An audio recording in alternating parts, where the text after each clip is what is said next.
Alors, le système électoral camerounais, nous disons que la meilleure illustration, c'est, nous aimons tous le foot en tant que Camerounais, donc la meilleure illustration est celui du football. Parce que le système électoral camerounais est un système où moi j'organise un tournoi, je vous invite tous, chacun d'entre nous a une équipe, et je vous dis, on va jouer un match en 2018. La première chose que vous me demandez, c'est une très longue année. Quel jour est-ce qu'on va jouer ce tournoi? Et moi, je vous dis, ah non, non, vous ne vous préoccupez pas. Entraînez-vous, entraînez-vous, gardez vos équipes en éveil. Le jour où je décide d'appeler le tournoi, il faut que vous soyez prêts. Là, vous commencez déjà à vous inquiéter un peu et vous me dites, mais bon, nos supporters, ils entrent dans le stade comment? Ils obtiennent les billets comment? Et moi, je vous dis, ah, mais j'ai une dizaine de mes anciens joueurs là, je les ai constitués en groupe qui sélectionne ceux qui auront des billets et ceux qui n'auront pas de billets pour entrer au stade. Vous devenez vraiment très très inquiet et vous dites, ok, les arbitres pour ce match, comment est-ce qu'on les choisit? Je vous dis, ah non, mais ne vous inquiétez pas. J'ai encore 3 de mes anciens joueurs là, je les fais démissionner de mon équipe. C'est eux, ils vont être les arbitres. Alors là, vous dites, ok, bon. Et si jamais je ne suis pas content du score du match, j'ai des plaintes et tout, quelle est l'instance de recours? Je dis, oh, mais vous ne faites que vous inquiéter.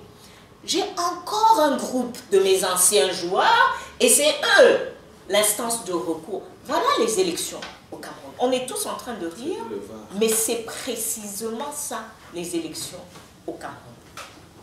Et nous venons de le vivre depuis 24 heures. On a, en plus de ça, même toutes ces instances-là ne font que exécuter les ordres du régime. Eux-mêmes ne savent pas quand est-ce que l'élection va se tenir. Eux-mêmes ne contrôlent rien du tout. Et nous venons de le voir avec le président Biya qui, depuis 24 heures, a décidé de reporter les municipales et les législatives. On était supposé avoir 4 élections cette année.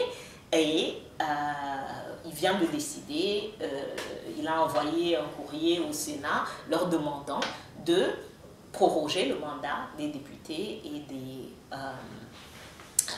des conseillers municipaux. Donc, voilà la situation absurde. C'est vraiment d'une absurdité. Vous riez tous parce que si on demandait, moi j'ai un neveu qui a 15 ans, qui est un footballeur très sérieux, si je lui demande de jouer dans une pareille tournoi de foot, il va me dire, mais Tata, tu es folle, je ne peux pas m'engager dans quelque chose de pareil. Et pourtant, c'est à ce jeu qu'on demande aux partis politiques de jouer au Cameroun. Et voilà la raison pour laquelle, et nous avons pensé dans le passé, comme beaucoup d'autres, que non, non, il suffit de faire inscrire les Camerounais, il suffit de les faire participer, voilà, on va pouvoir voter et comme ça, s'il y a un nombre vraiment très très important de Camerounais qui votent et qui contrôlent le vote et qui restent toute la nuit pour compter les voix, etc., c'est ça qui va changer les choses.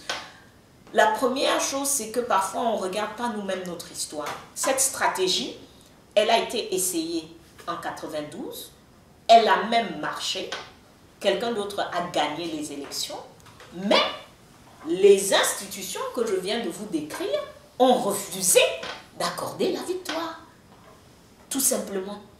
Et on avait une dynamique en 92 où la population était complètement engagée. Et aujourd'hui, parce que moi, je n'ai pas honte d'apprendre, de dire que moi, j'apprends tous les jours en politique. Aujourd'hui, je pense que c'est en 92 que le peuple camerounais a démissionné des élections.